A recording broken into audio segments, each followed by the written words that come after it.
Welcome to Back to the Futures, the official podcast of the Futures Collegiate Baseball League, presented by ChangeUp. I'm Owen Shadrick, and joining me, as always, is my co-host, Johnny Maffey. Johnny, how are you today? I'm great, Owen. Thanks to everyone for tuning in, whether they're watching or listening. We had another bee on today. Yeah, the bees are buzzing, and the main reason why is their third baseman, Luke Broadhurst, who is on this podcast today. Luke was a great interview, talked about his hot start to the season, as well as his take on the home run derby. I mean, he's got 4 of them. He's tied for the league lead. He also talked about his time at Eastern Connecticut and how he transferred over from UConn. Yeah, he has a laundry list of 2021 accolades. He was named to the Rawlings, ACBA, and the D3Baseball.com first team All-American list. And he was also the D3Baseball.com New England Player of the Year. So it's great to have him on, and it's great to see him. I know he's reached base in all but 3 games this year for the Bees. And yeah, it's a main reason that they're buzzing. Yeah, Luke has had an unbelievable season, and the Bees continue to climb back up in the standings. And we don't want to talk anymore. You guys want to hear Luke Broadhurst. So without further ado, we present our interview with Luke Broadhurst. Let's roll. At this time, we are honored to be joined by our next guest, who has had an impressive start to the 2021 summer. He was also the D3Baseball.com New England Player of the Year and is currently buzzing to start the 2021 season, as they say. It's Luke Broadhurst of the New Britain Bees. Luke, how are you today? I'm great. Appreciate you guys having me on. Yeah, we're really excited for this interview. And I mentioned it off the top. You've been red hot out of the gate. You're hitting .339 with 4 home runs, 15 runs scored, and 11 RBIs. How have you felt so far this summer? Yeah, I've just been trying to build off of what I was able to do this spring. And, I've been fortunate enough to have a good start to the summer. So just looking to keep that going. So what's impressed you so far about your team this summer? This a great group of guys that we have. We have guys from a lot of different places and just a lot of overall talent that I think in a short period of time has been able to come together. And I think we're really starting to hit our stride now. So it's been fun. So what have you learned from Coach McKillop and the rest of your staff so far? Coach McKillop is a player's coach, and I love playing for him. And he makes coming to the park every day a lot of fun. And his approach and mindset that he gives to us just allows us to just have fun out there and just compete because, we're all talented and the game's hard enough. So he kind of he gives us guidance, but he lets us do our thing out on the field, which is a lot of fun. Yeah, certainly a lot of fun, especially the way he described it when he was on the podcast for sure. And you're from Stafford, Connecticut, and obviously New Britain Stadium and the Bees means so much to the state of Connecticut. What does it mean to represent your state and play for the Bees? Yeah, it's awesome. Like he said, I'm from Connecticut, so you always hear about New Britain Stadium, and myself as a kid growing up back when they were the Rockcats, I used to go to games in Little League and stuff and watch all those guys play. And the fact that I'm playing on that same field for this team is pretty surreal. So it's definitely a really cool experience. So the long ball this summer has certainly been your friend. You've had 4 bombs so far, which is tied for the league lead actually as of right now. How'd you develop into a power hitter? When did that start to happen? Because, you have two tools as a hitter. As you hit almost 400 in the spring, you're hitting a bunch of base hits now. But how does that power and the hit for average part factor in? And when did you develop the power?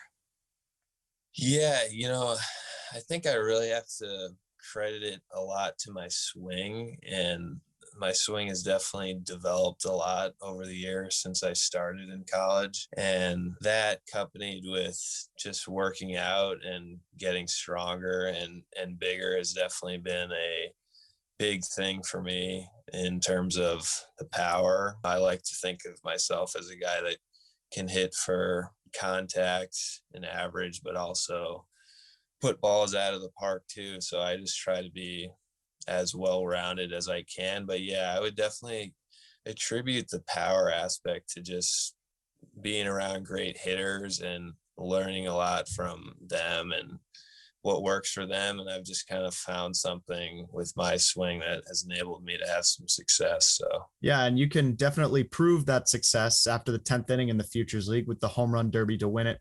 What is the Luke Broadhurst take on the home run derby to win it? Oh, I love that. I mean, I think that's electric, especially with summer ball. I think it's really cool. The games can tend to be pretty long. So after the 10th inning to decide a game in that fashion, I think it's something that you don't get to experience ever. So, and I think it's great for the fans too. You know, I think they love to see that. Everyone loves to see home runs. So yeah, I'm hoping that at some point in the summer we can do that. That would be a lot of fun.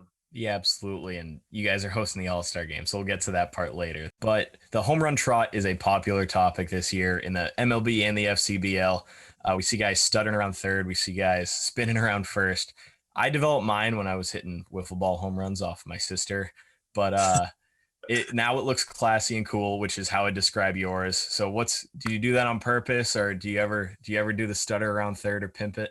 I mean, I've definitely pimped some home runs before, for sure. I've definitely given the bat flip here and there a few times, but honestly, like, I just try to do things the same way all the time. So yeah, I would say my home run trot is pretty normal, I guess I would say. But I do like, and if it's a big home run, like, I'll give it like the stomp on home plate. Like, I like to do that a little bit. But yeah, I've yet to do like the stutter around before third base and stuff like that. Like, that I probably won't ever do. But Yeah, the big situations deserve the big theatrics when you're rounding the bases for sure.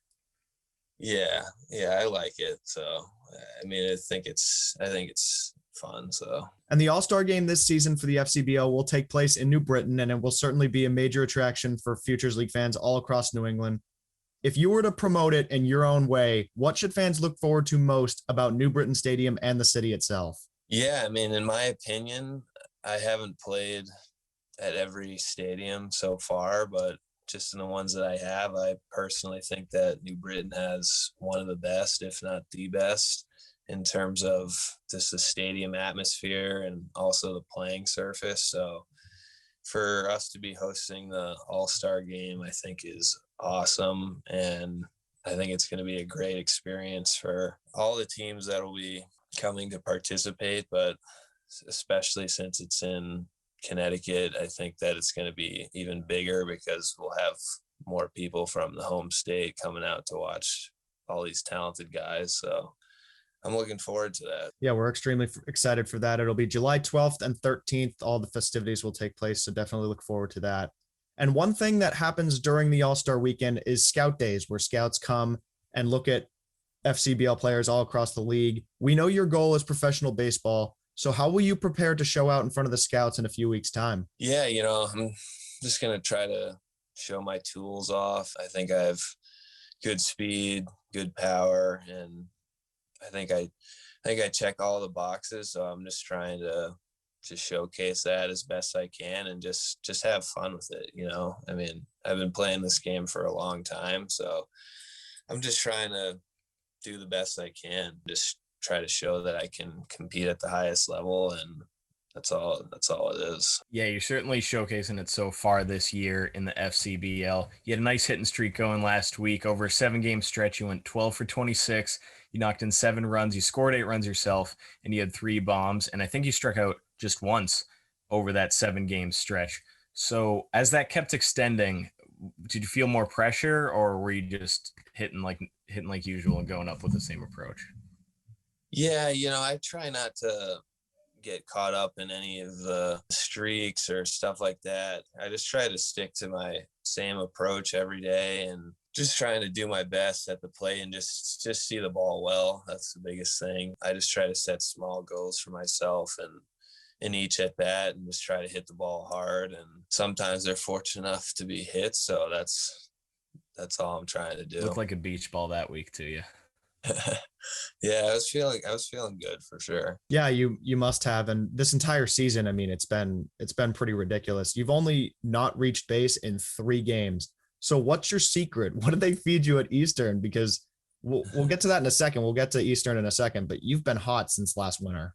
I guess I try to just get on base as much as I can, whether it's via a walk or a hit. I think that I have good speed and I want to be able to help my team win as much as I can. So I can only do that if I'm on base and not in the dugout. So, whether that's stealing bases or going first to third or scoring from second on someone else's hit, like I'm just trying to impact the game as much as I can. And the only way to do that is if you're on base. So just trying to put the ball in play as much as possible too, and just try to limit strikeouts as much as I can. Yeah, so back to more of a logistical question here. What led you to the Bees and playing in New Britain? I know it's your home state and everything, but walk us through that.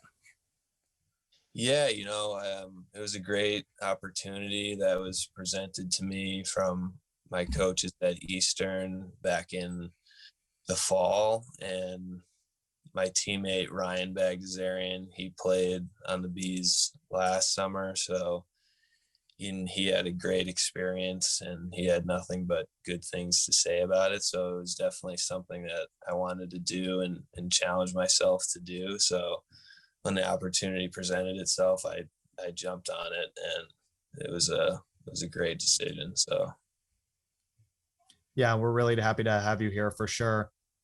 And more in terms of general baseball, you play third base for the Bees and Eastern, but you played shortstop in high school and are listed as an outfielder and an infielder on the Eastern website. So what is your favorite position to play, and what's it like moving around the diamond so much? yeah, so coming into Eastern when I transferred in 2019, I was more so of a utility player, just trying to find my way into the lineup whenever I could.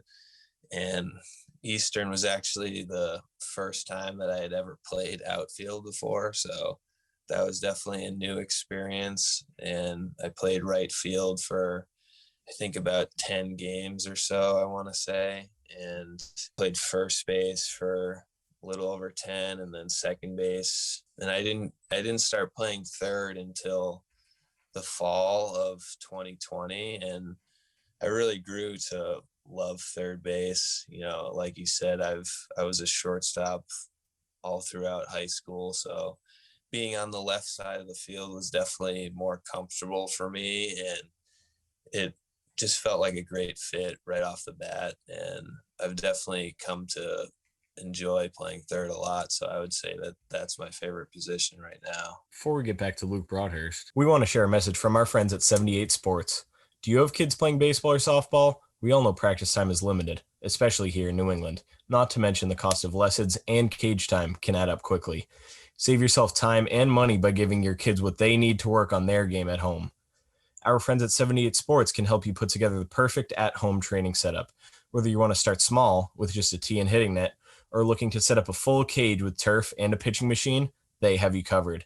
The team at 78 Sports has designed and installed hundreds of home and commercial sports training facilities, so let them help you plan the perfect setup for your space. Visit the 78 Sports website at 78sports.com. That's SEVENTY, number 8, sports.com.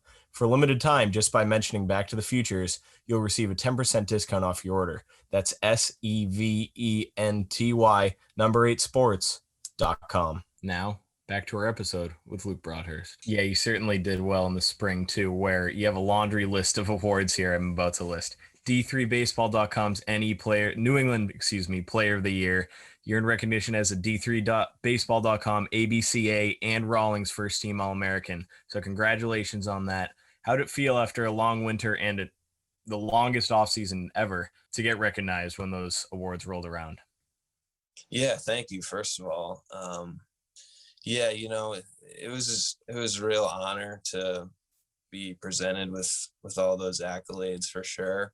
A lot of hard work went into that, so it definitely felt great to be recognized. And like you said, it was a long time coming, having the season last spring get canceled. And there was just a lot of motivation to just work really hard in the off season and just be as prepared as I possibly could for the start of this spring, because I knew we had something special with our team, and I just wanted to be able to capitalize on that and just do as best as I could. So Yeah, and you certainly performed mightily. And, putting all that into context, your freshman year, you hit 313. Your sophomore year, you picked up where you left off, but only got to play 5 games. This year, you nearly hit 400. How did you improve your game? And you touched on it, like especially during the unprecedented times that we faced. How did you continue to improve your game despite COVID and everything that happened?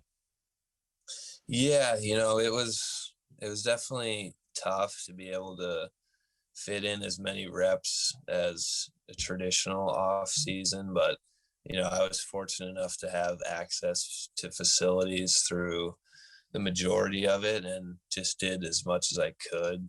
And I think that really paid off. But yeah, like you said, it was definitely a different kind of off season with COVID and everything, but I still felt prepared for this season, and I was one of the few people that was fortunate enough to be able to play this past summer. I didn't play in the Futures League, but I played in the CCBL, so that was a great experience, just being able to get back out on the field and see live pitching again. So I think all of that definitely benefited me for sure. Yeah, thank goodness some summer teams. I mean, some summer leagues got to play last summer. So going back a few more years, what led you to Eastern Connecticut State from UConn? We'll ask you a little bit about UConn in a second, but did you stay in Connecticut for obvious reasons that you're from there and you seem to like playing a lot of baseball there, or what were the other factors? The deciding factor for me was that I definitely did want to stay close to home, and I had already redshirted 1 year at UConn my freshman year. So being able to go somewhere that I could play right away and not have to sit out a year was a big factor in that decision. And Eastern was just a great fit. I took a visit, and I had obviously known about Eastern's baseball history and the success that they had and the new coaching staff with Coach Ham, Coach Wojcik coming in.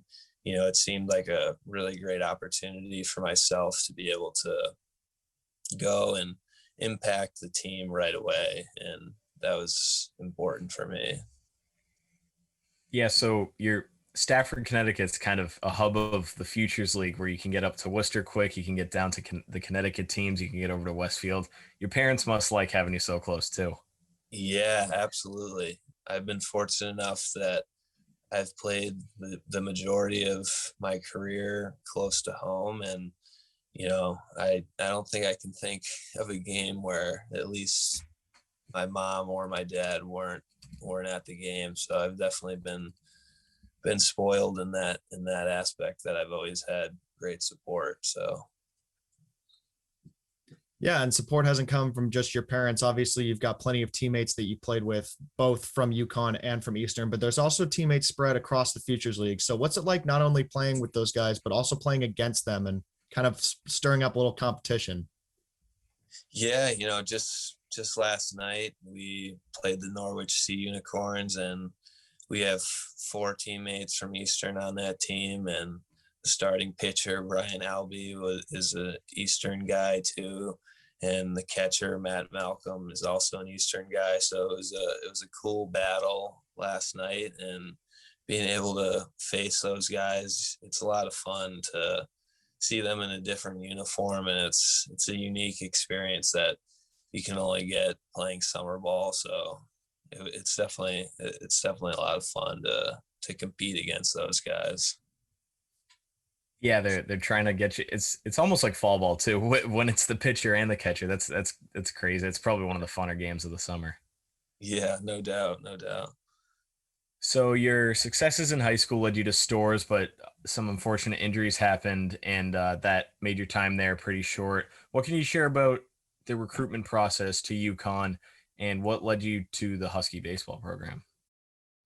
Yeah, so going into my junior year, I had done a couple of showcases that summer, and that was kind of really my first kind of breakout onto the recruiting scene and being able to showcase my abilities. So they had reached out after one of the showcases, and I was excited to get that call and be able to take a visit to the campus and everything. And they were one of the first schools that reached out to me, actually. So, I was definitely pumped about that. And, it was a great experience, great recruiting experience, being able to go to that school. It was definitely a dream come true. So, Yeah, and obviously that's a great story because you get to represent your state at UConn and now for Eastern, so that's awesome. And at Stafford High School, you were a 4-year shortstop. You were named first team Class S All-State and All-Conference 3 times, and you were a member of the conference title team your sophomore year. How would you rate your overall high school experience, and what was it like to have the success that you did? yeah, it was awesome. I was able to play with a lot of talented kids right off the bat my freshman year, and we had a really solid team. And I was lucky enough to be able to start and play as a freshman. So, I was kind of thrown into the fire right away, and that definitely helped me with my development, I feel, and getting that experience, and I was fortunate enough to have a great coach in Scott Martin, who has a great history with baseball as a player and as a coach. So I really couldn't have asked for a better experience, to be honest. Yeah, that's great to hear. Before we return to our interview with Luke Broadhurst, we want to share a message from our friends at On Demand Storage. Are you tired of living in clutter? Do you need more space around your home or office? Are you sick of visiting your self-storage unit? Does your business need a way to securely and conveniently store excess materials? On Demand Storage will pick up your items directly from your location and put them in storage for you. When you want something put back, give us a call and we can deliver it back right away. We bring convenience to the outdated self-storage process. Visit ondemandStorage.com and submit an inquiry. During signup, mention the Futures League and receive 50% off your storage pickup. Once again, that's ondemandStorage, all one word.com. We now return to our interview with Luke Broadhurst. You also played a little hoops in high school. So what did you learn on the court and how did you transfer that onto the diamond? Yeah, I played two seasons. But I had always played more than one sport. I played soccer, basketball, baseball, even played a little hockey growing up too. So I was definitely always doing something, and I think that helped me a lot. I'm definitely a big advocate for that, and not specializing in one thing for too long. I think you develop a lot of your athleticism playing other sports. And like you said, I think playing basketball and all the different things that you do in that game, I think translates to the field with, my ability to jump, the speed and the power. I think those are things that you can definitely develop playing other sports. And, it wasn't until my junior year of high school where I really decided I want to focus on baseball and put all my time into that. But yeah, playing other sports and basketball specifically definitely helped a lot. And on the court, what's your specialty? You just mentioned a couple of qualities that you have, but what when you're on the court, what are you trying to do the most? Yeah, I was always kind of a smaller kid growing up. It wasn't until really later on in high school that I got some of my height. So I was kind of always the point guard. So I definitely looked to drive the lane a lot and try to get to the basket as much as I could and dish out some assists too. But I like to shoot behind the line a lot too. So, I tried to be as well versed as I could, but yeah, it was a lot of fun playing basketball. I definitely miss those days. So Are your free throw stats better than Ben Simmons? I think I can confidently say, yeah. Thank God. All right, so back to the baseball field. Today's Thursday. Walk me through a routine of what your week's like heading into the weekend and how you use the off day, everything to do in a Luke Broadhurst week. Yeah, so I try to stay as consistent as I can.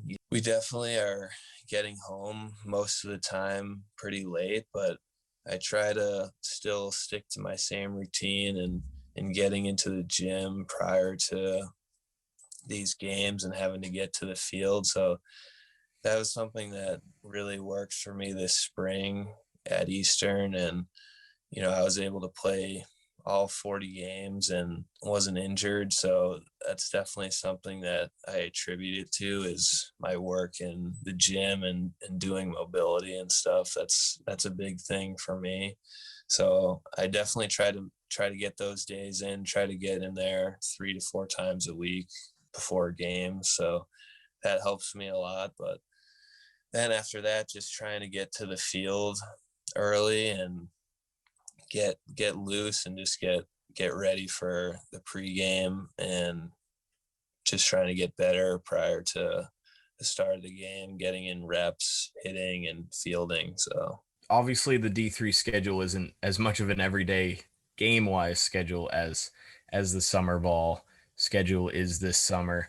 So how important it is to stay in the gym? You said 3 to 4 times a week.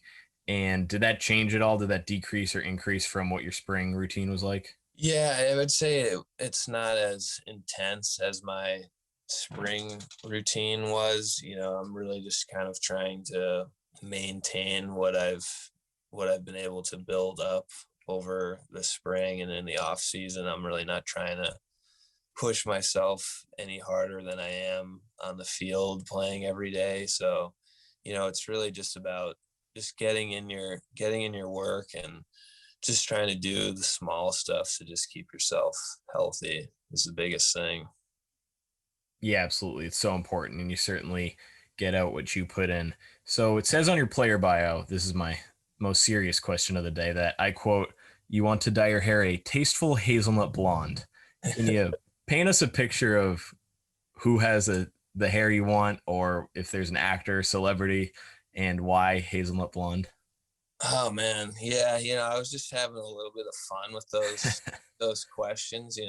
If you looked at some of my teammates, that would probably just be like something bland, like blonde or something. Like, I just wanted to throw like a little flair in there. But yeah, it's funny, we actually, back in 2019 for our conference playoffs, most of the guys on the team, we all dyed our hair blonde. So that was definitely pretty cool. We had like the mohawks going with the bleach blonde hair. So that was pretty fun. So, but yeah, the hazelnut blonde, I think that's just a little different than the typical answer. So that's kind of why I threw that in there. Yeah, absolutely. Those are some good answers on that player bio. Yeah, for sure. And we'll look forward to the tasteful hazelnut blonde later in the season for sure. And how about a message to Bees fans before we get to our final segment? We're starting to hit our stride now. We've had great support from the fans in New Britain, on a constant basis, whether that's on a Tuesday night or a Saturday night. There's always people there wanting to support us. So we really appreciate that, and we feed off of that. So we just got to keep that momentum going, and just love seeing the people out at the park. So Absolutely. And the bees are buzzing, as they say. bees are buzzing. Yep. We now move on to our final segment. It's called Quick Hits. It's presented by Zephyr, the official on-field hat of the Futures League. Zephyr, high quality and innovative design since 1993. So, Luke, we have a couple more questions for our audience to get to know you better. Is that cool? Of course. All right, let's roll. Favorite baseball teammate that you've ever played with? I'd have to say Josh Simpson. Yeah, he's one of my best friends. He's a left-handed pitcher currently in the Miami Marlins organization. It was a great experience. I got to play with him all throughout Little League and also into high school too for 2 years. So we definitely developed a great relationship on the field. So I would have to say him. That's awesome. And then how about favorite ballpark you've played in and one that you've attended as a fan? I think I'd have to say the Yard Goat Stadium. That's a cool one. I got to play a couple games there, once in high school and then once for Legion Ball. So that was a great experience. They have a great facility over there. And then how about a sporting event or sports stadium that's on your bucket list? Yeah, I'm a Red Sox guy, but I would definitely like to venture out to some other stadiums. I think the brand new Texas Ranger Stadium is pretty cool. I definitely would like to go out there, and I definitely want to visit Texas too, and be down south a little. I've never done that, so I think that would be a unique experience. Yeah, definitely. Newest stadium in the majors. That it's got to be a cool sight for sure. And you just alluded to it. You're a Red Sox fan. So how about favorite big league player, whether it's current or historical? Yeah, I think I'd have to go Dustin Pedroia for me. I love watching him growing up, and the brand of baseball that he played was all out all the time. So I definitely try to take parts of his game into mine. So I'd say him. So you just touched on it. You do model a little bit of your game after Pedroia, but are there any other players in the majors that you try to model your game after, especially third baseman? Yeah, I mean, I love watching Nolan Arenado, Matt Chapman, those guys. I definitely look up to and find myself on YouTube watching their highlight reels and just trying to see the stuff that they do and try to put that into my game however I can. It's definitely it's blast watching those guys play. So Yeah, Arenado's highlight tape's endless. yeah, for sure. All right, so what's your walk-up music at New Britain Stadium this summer? Yeah, so I went country this summer, and Kenny Chesney, Here and Now. Oh, one of the new ones. Nice. Yeah, it's a good step into the box type of song. The lyrics speak for themselves. The best place I want to be is standing in that box and hitting. So it fit well. Absolutely. And are you superstitious whether you step into the box or pregame or throughout the day? Yeah, I would definitely say I'm a very superstitious guy. I definitely like to switch things up, whether it's wearing my pants up or pants down, wearing stirrups, whatever worked that specific night, I'm going to do it again the next day. So I just kind of try to keep that routine and rhythm going. But yeah, I would definitely say I'm pretty superstitious. Yeah, if it's working, it's working. And what's your favorite ballpark food when you're at the game as a fan? Oh, I'd have to go sausage and peppers from Fenway Park. That would be my go-to. It's probably the most popular so far. Are you a bubblegum guy or a sunflower seeds guy? Yeah, I like to have seeds pregame, but I'm not one of those types of people that can do it during the game. Like, I feel like it just kind of distracts me a little bit. So I definitely like to have the seeds though pregame and stuff. Yeah. I'm not a guy who I can't focus with the seeds in. Yeah, exactly. The last question of our quick hit segment presented by Zephyr. What's your favorite all-time baseball memory? Oh, I'd have to say going back to Little League, our 11 and 12-year-old year, we won our district championship. And that was actually the first time in our town's history that any team had ever won it. And I was fortunate enough to be the closing pitcher of that game. So that was a really awesome experience getting to dogpile after winning that. So I'd say that. And it's a Little League memories you never forget. So that's awesome. That's a great all-time baseball memory for sure. Well, Luke, that's all we have for you. Thank you so much for joining us today. Best of luck with everything, and we can't wait to see you at New Britain Stadium all season long. Yeah, I really appreciate it, guys. Thanks for having me on again. Yeah, thanks, Luke. And this has been episode 15 of season 3 of Back to the Futures, the official podcast of the Futures Collegiate Baseball League. We have new episodes coming out every Monday and Thursday. Be sure to subscribe to our podcast. We're on Apple Podcasts, Spotify, SoundCloud, and YouTube. Thanks for tuning in. We'll see everyone soon.